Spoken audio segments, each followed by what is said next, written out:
골로새서 1장 18절에서 20절입니다. 한 절씩 읽겠습니다.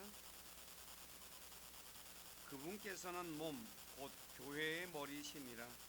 그분께서 시작이시오 죽은 자들로부터 처음 난 자이시니 이것은 그분께서 모든 것에서 으뜸이 되려 하심이라.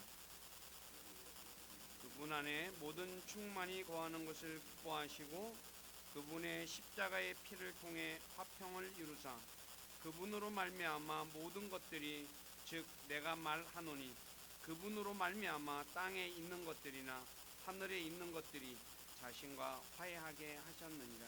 아멘. 앉으시기 바랍니다. 말씀이 지난주에 이 골로새서가 참 성경 읽기에 어려운 책 중에 하나입니다. 사실은 골로새서에 지난주에는 예수님께서 창조자 하나님이신 것에 대해서 말씀을 드렸죠. 18절 이하는 예수님이 교회에 즉 그분의 교회의 머리가 되시는 것에 대해서 말씀하고 있습니다. 그래서 예수님은 교회의 머리시라는 제목으로 오늘 말씀을 전하겠습니다. 첫째, 교회는 예수님의 몸입니다. 오늘 골로새서 1장 18절에 그분께서 몸, 곧 교회가 몸으로 얘기하고 있죠. 그리고 교회의 머리시라고 말하고 있습니다. 왜 성경은 그리스도인들의 모임인 교회를 몸으로 비유해서 말씀하고 있을까요? 그 이유는 교회는 생물처럼 유기적으로 구성되어 있는 조직체이기 때문입니다. 다시 말해 예수 그리스도의 몸인 교회는 조직체이지만 기계적인 조직체가 아니라 서로 긴밀하게 연결된 유기적인 조직체로서 통일성을 가집니다. 여기서 통일성이란 획일적이지 않는 것을 말합니다. 다시 말해 모두가 똑같은 것이 아니라는 말이죠. 그래서 다양성 안에서 각자 다양한 것 안에서 하나를 말씀하고 있는 것입니다. 예를 들어 미국이라는 나라는 여러 주, 제가 알기로는 50개 주로 알고 있는데 주가 모여서 미국이라는 하나의 나라, 네이션을 되듯이 교회 역시 여러 지체들이 모여서 하나의 주님의 몸이 되는 것이죠.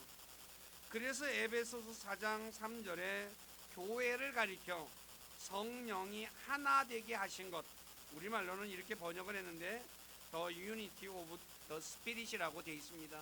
성령의 연합으로서 하나가 되게 만든 겁니다. 사람의 몸에는 많은 지체가 있지만 같은 것이 하나도 없죠. 똑같은 것 하나 없습니다. 오른손과 왼손도 다르죠. 왼쪽 눈도 두 개가 있지만 오른쪽 눈과 왼쪽 눈이 다릅니다. 그리고 몸의 지체 중에 단 한 개라도 없으면 안 되죠.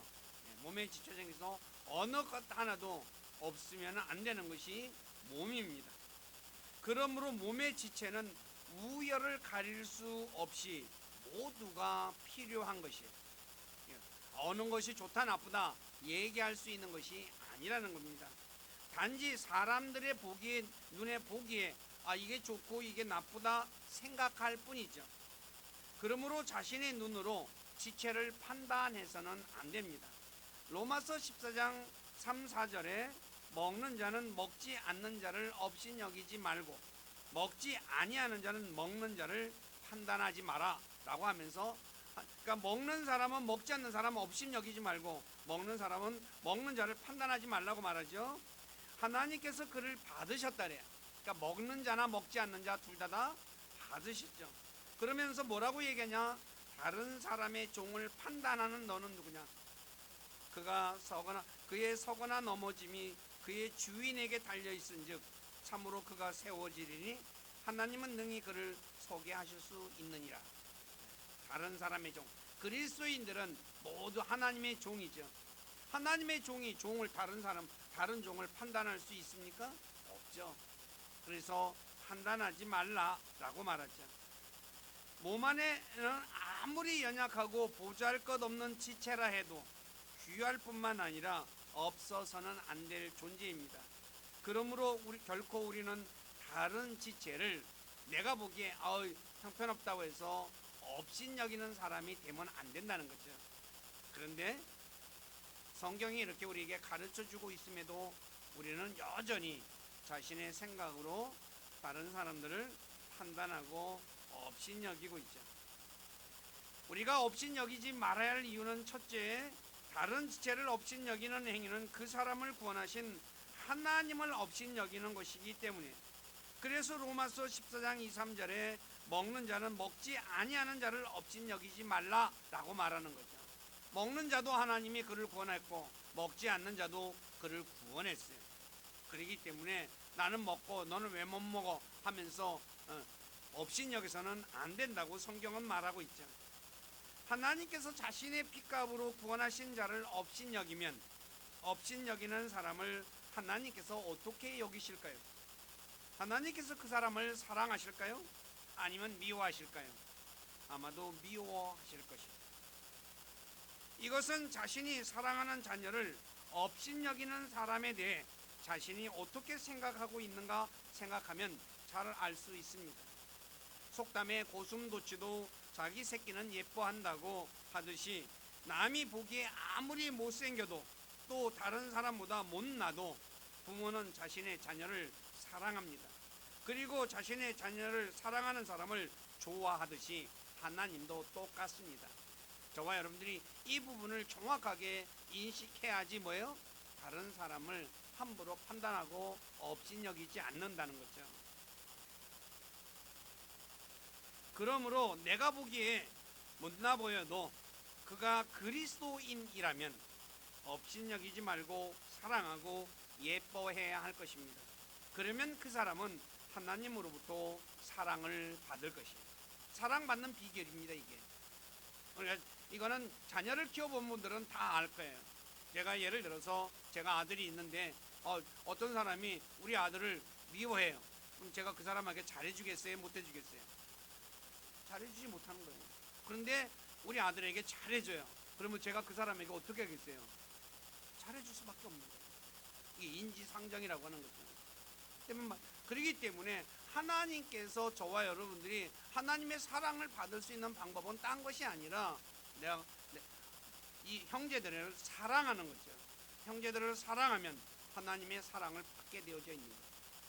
근데 그리스도인들이 하나님의 사랑을 받고 싶어 하면서도, 생각은 받고 싶어 하면서도 행동으로는 뭐예요? 받지 못하는 행동을 하고 있다는 거예요. 못 받을 행동을 해요.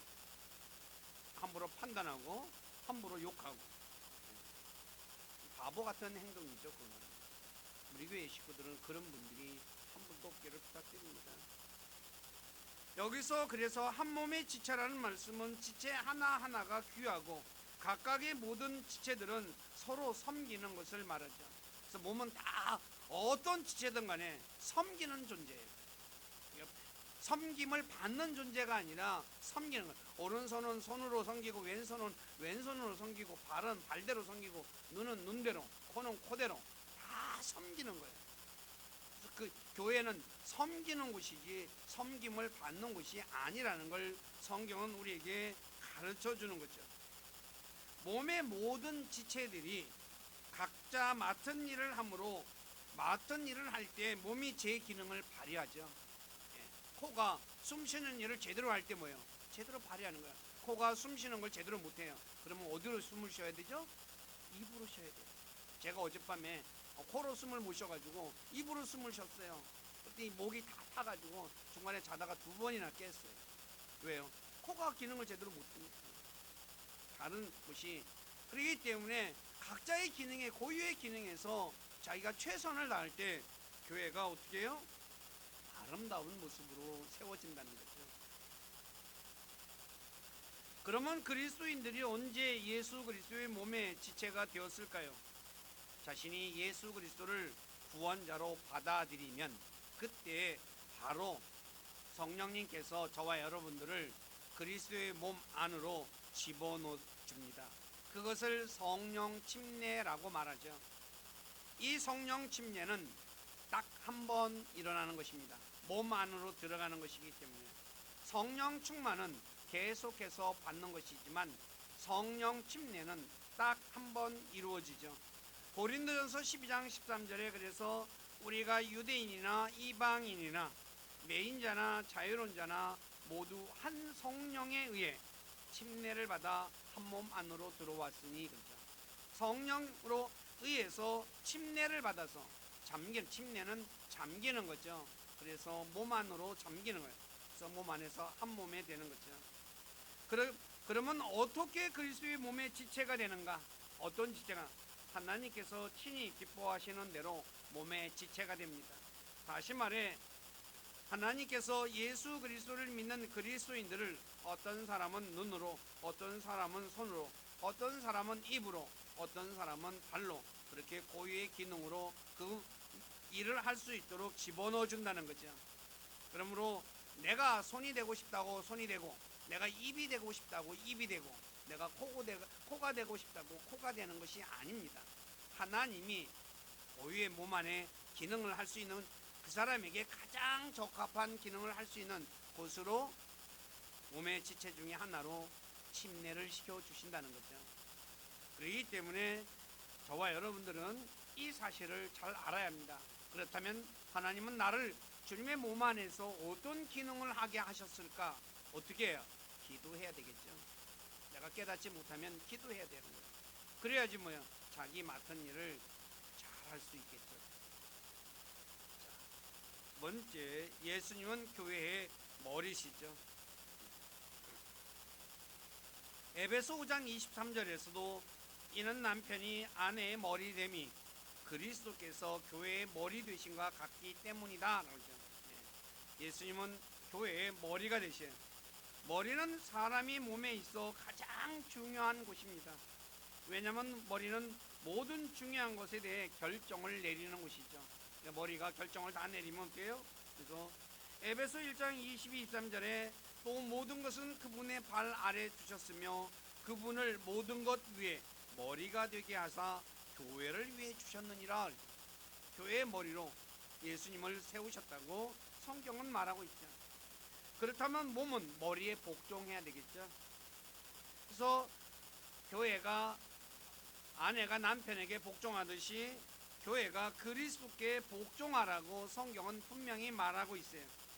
머리에 복종한다는 말은 머리의 명령에 절대적으로 순종한다는 것입니다. 머리가 하라는 것은 하고 머리가 하지 말라고 하는 것은 하지 않는 것입니다. 거기에 내 생각이 들어가서는 안 되죠. 오늘 우리는 어떻습니까? 머리가 하라고 하는 것을 하고 있습니까? 아니면 하기 싫다고 안 하고 있습니까? 자, 혹시 자신이 하기 싫다고 하지 않고 있다면 자신이 머리이신 예수님에게 불순종하고 있다는 것을 깨달아야 합니다. 내 생각대로 행동하는 것이 아니잖아요. 머리가 지시하는 대로 하는 것이 몸이죠. 근데 저와 여러분들은 어떻습니까? 머리가 아무리 지시해도 나 하기 싫어 해가지고 안 한다는 사람은 그 사람은 머리에 복종하는 사람이 아니죠. 두 번째, 몸은 머리를 붙들어야 합니다. 골로새서 2장 19절에 머리를 붙들지 아니하니라 그러나 이 머리로부터 온몸이 마디와 힘줄에 의해 영양을 공급받고 서로 결합하여 하나님께서 자라게 하시는 대로 자라느니라 라고 하죠. 몸과 머리는 불가분의 관계입니다. 머리가 없는 몸은 온전한 몸이 아니죠. 시체죠. 죽은 몸이죠. 그러므로 몸인 교회는 머리이신 예수님에게 붙어 있어야 합니다. 이것을 요한복음 15장에서 포도나무와 가지의 비유로 예수님께서 잘 말씀해 주셨죠. 가지는 나무에 붙어 있어야 영양분을 공급받고 열매를 맺을 수 있습니다. 마찬가지로 그리스도인이 머리이신 예수 그리스도께 붙어 있어야지 성장할 수 있죠. 그리고 열매를 맺을 수 있죠. 오늘 우리는 머리신 예수님에게 붙어 있어 예수님으로부터 지시를 받고 영양분을 공급받고 있습니까? 아니면 떨어져 있어 자신의 생각대로 행동하고 있습니까? 몸이 머리에서 분리가 되면 죽은 것처럼 예수님을 붙들지 않는 사람은 육신의 생각대로 살 수밖에 없습니다.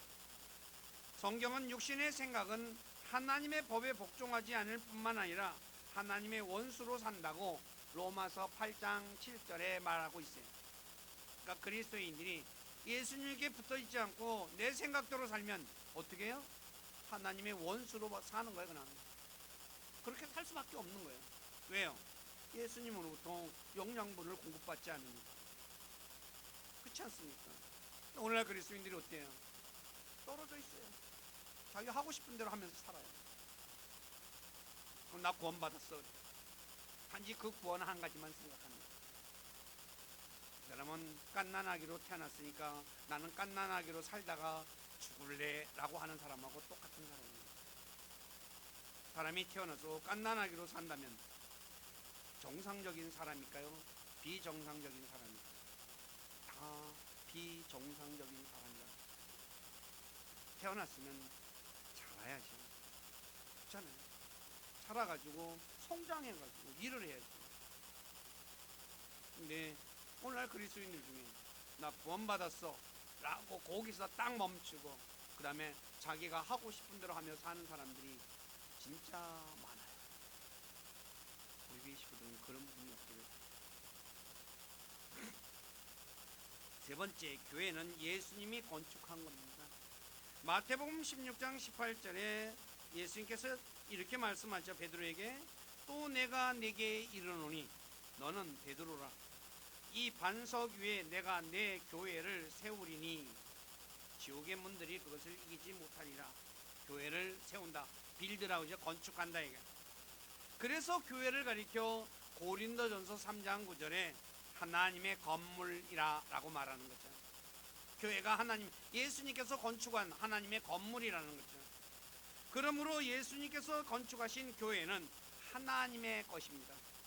하나님의 것인 교회는 자신의 몸과 영으로 하나님께 영광을 돌리라고 고린도전서 6장 20절에 말씀하고 있죠.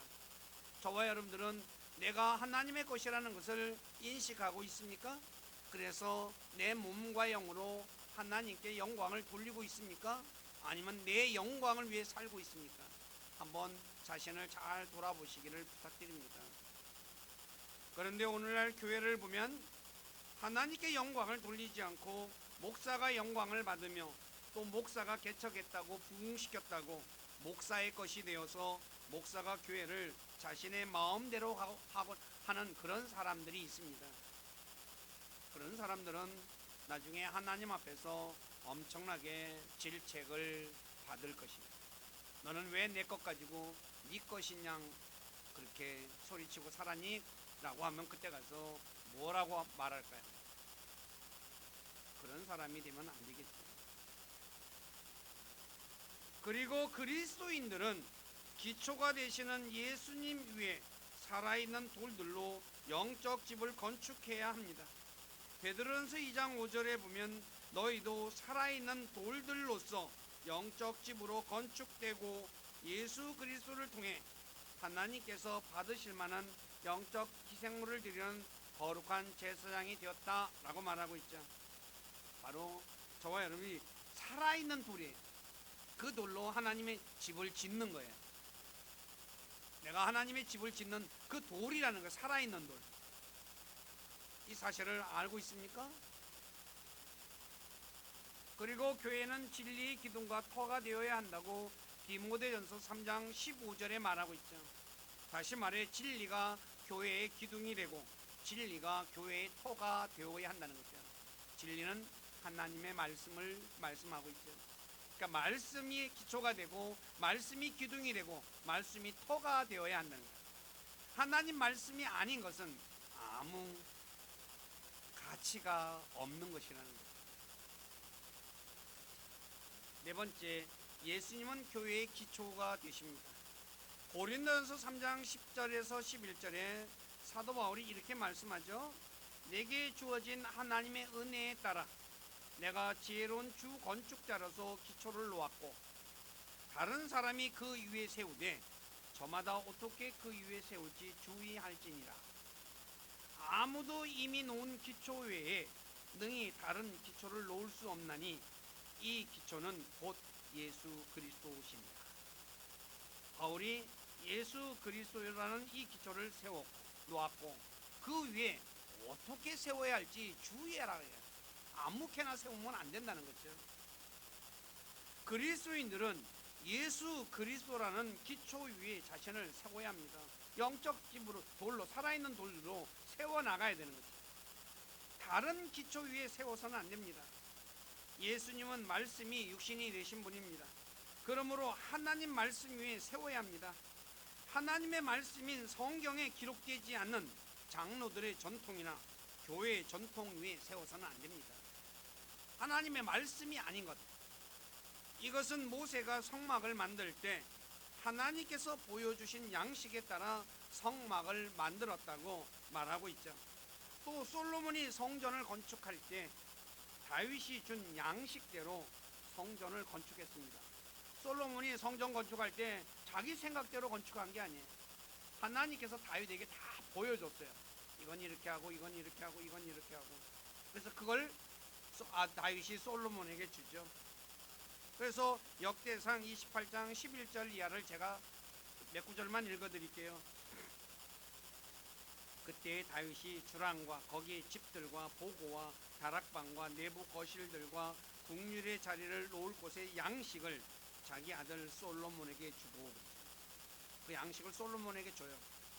또 자기가 영으로 받은 모든 것의 양식, 또 곧 주의 집의 뜰과 사면의 모든 방, 뜰은 어떻게, 방은 어떻게, 집의 보고는 어떻게, 봉헌한 물건들을 두는 보고의 양식들은 어떻게 하면서 다 주는 거예요. 그냥 그걸 그대로 뭐예요?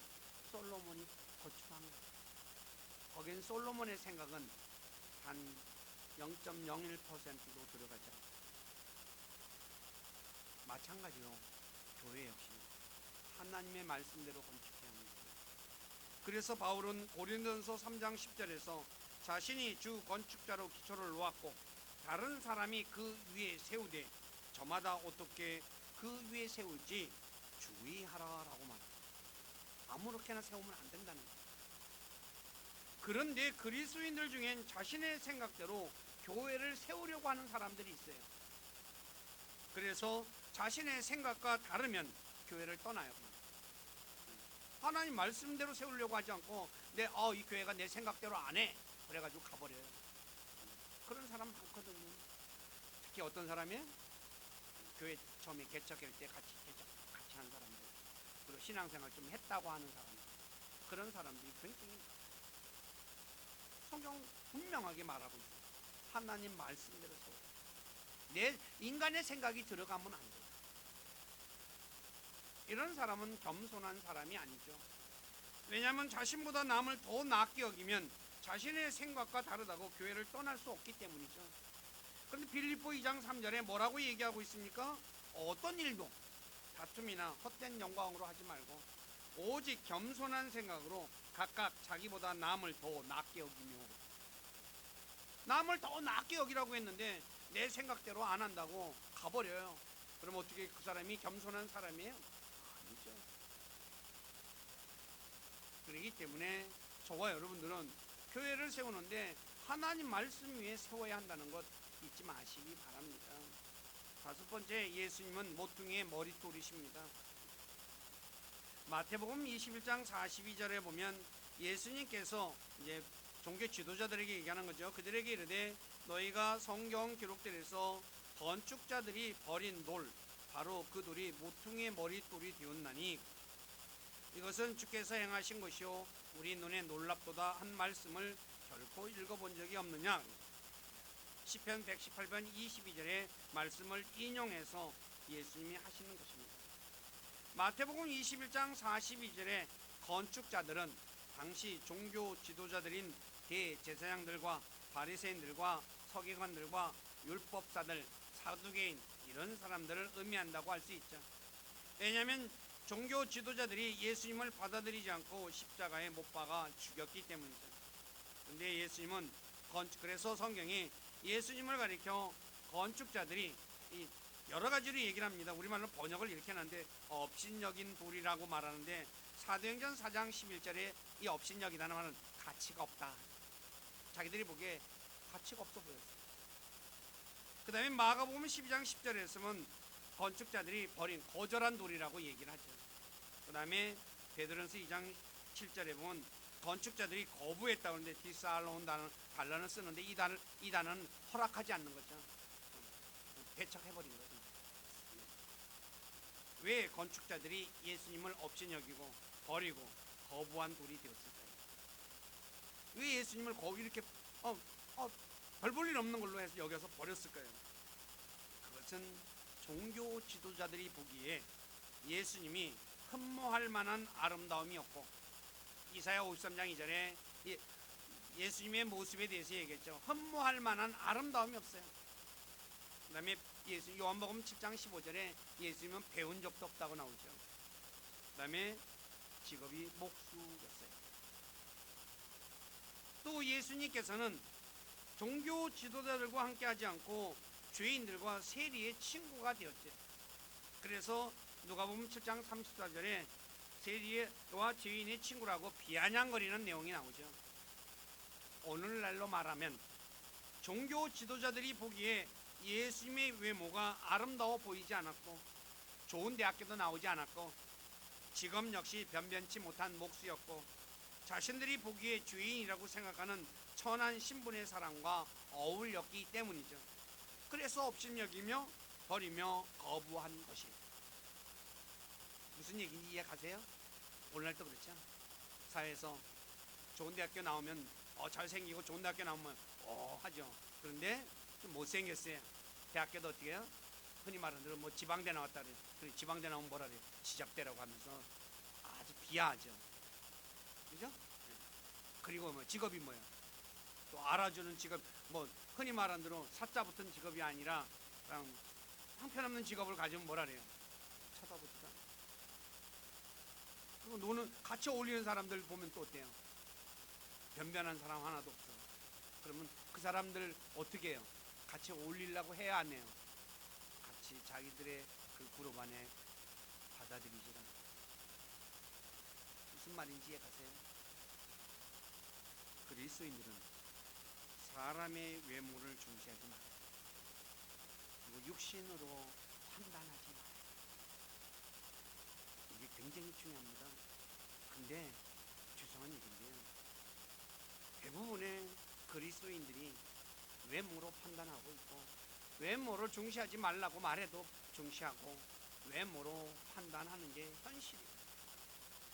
이거 극복하지 않으면 나중에 하나님 앞에서 반드시 거기에 대한 책망을 듣게 될 거예요. 왜 그럴까요?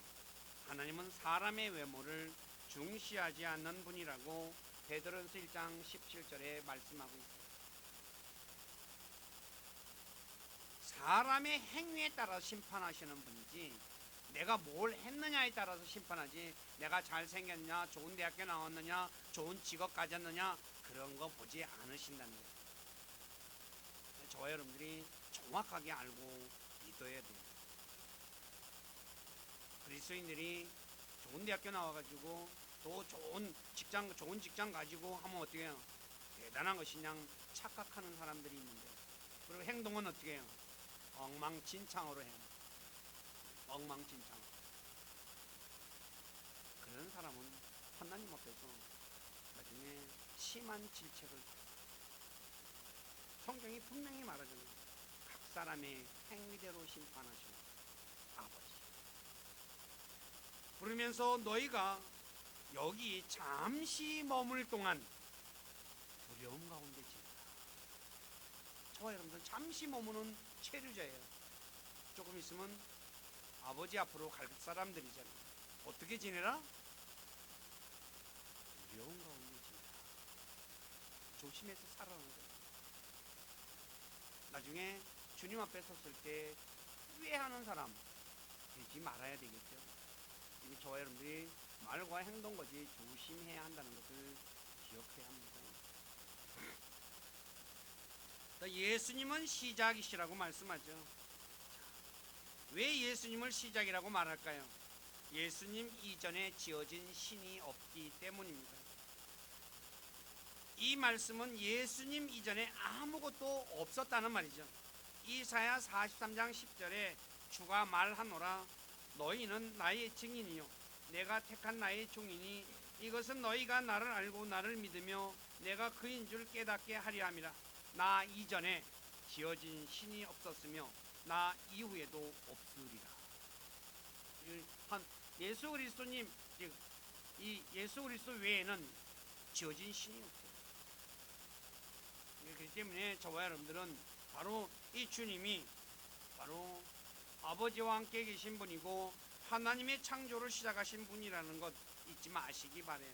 그래서 요한계시록 1장 8절에 예수님을 가리켜서 시작과 끝마침이라고 말씀하는 거죠.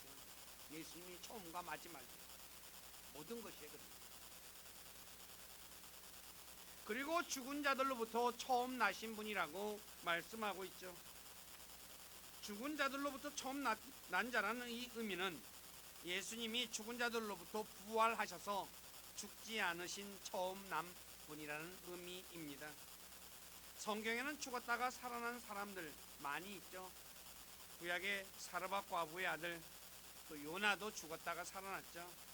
회당장 야이로의 딸 과부의 아들 나사로, 그 다음에 사도행전에 다비다, 도르가라고 하는 다비다가 있고 유두고라고 하는 사람이 있었죠. 이들 모두 죽었죠. 근데 죽었다가 살아나죠. 근데 다시 죽었습니다. 그러나 예수님은 죽은 자들 가운데 살아나셔서 죽지 않으신 첫 번째 분이십니다. 그리스도인들 역시 죽지만 나중에 다시 살아나서 죽지 않는 사람이 된다고 로마서 8장 11절에 말씀하고 있죠. 왜 그럴까요? 하나님께서 죽은 자들을 일으키시는 권능으로 그리스도인들을 일으키실 것이기 때문입니다. 그러니까 예수님을 일으키신 것처럼 저와 여러분들을 다시 일으키신다는 거예요. 죽지 않게끔. 왜 그리스도인이 된다는 건 실로 어마어마한 축복이라는 것 믿으시기 바랍니다. 많은 사람들이 죽으면 죽으면 끝나는 걸로 알고 있지만 아니올시다라는 거죠.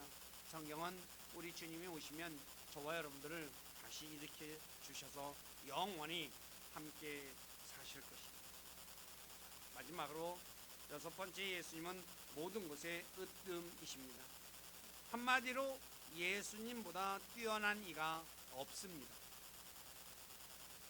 시편 150편 2절에 그분의 능하신 행적들로 인하여 그분을 찬양하며 그분의 뛰어난 위대하심에 따라 그분을 찬양하라. 그러죠. 뛰어난 위대하심. 성경에 프리에미니언스라는 이 단어는 모두 3번 기록되어 있습니다. 으뜸, 탁월하다는 거예요. 탁월, 아주. 유대인들은 아브라함을 자신의 아버지라고 생각했죠. 그러나 예수님은 아브라함이 있기 전에 있으신 분이시기 때문에 아브라함보다 더 뛰어난 분이십니다. 유대인들은 모세를 자신들의 선생님이라고 생각했습니다. 그러나 예수님은 모세보다 더 뛰어난 분이시죠.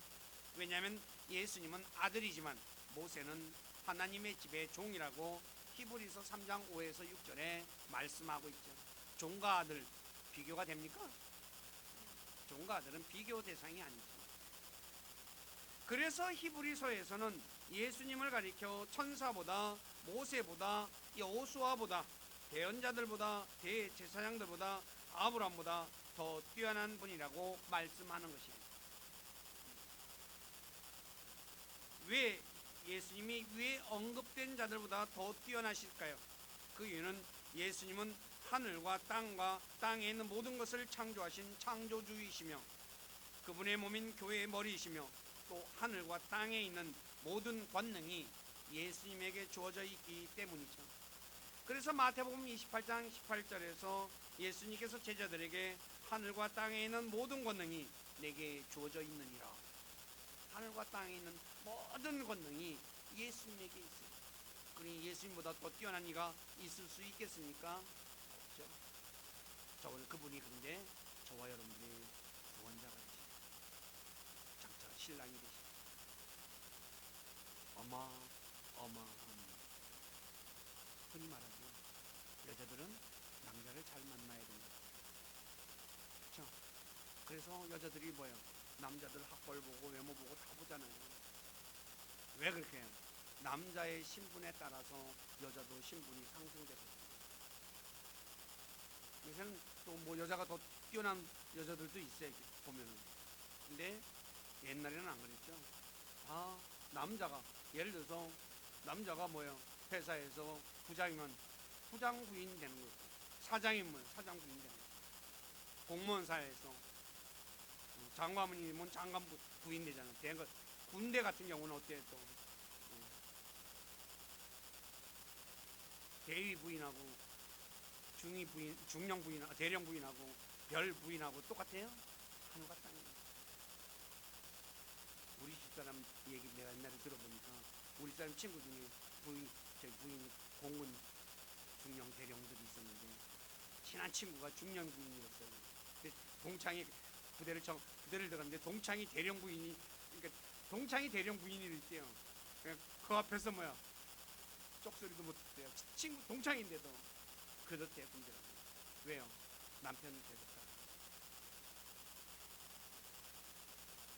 근데 저거 여러분, 우리 주님이 누구예요?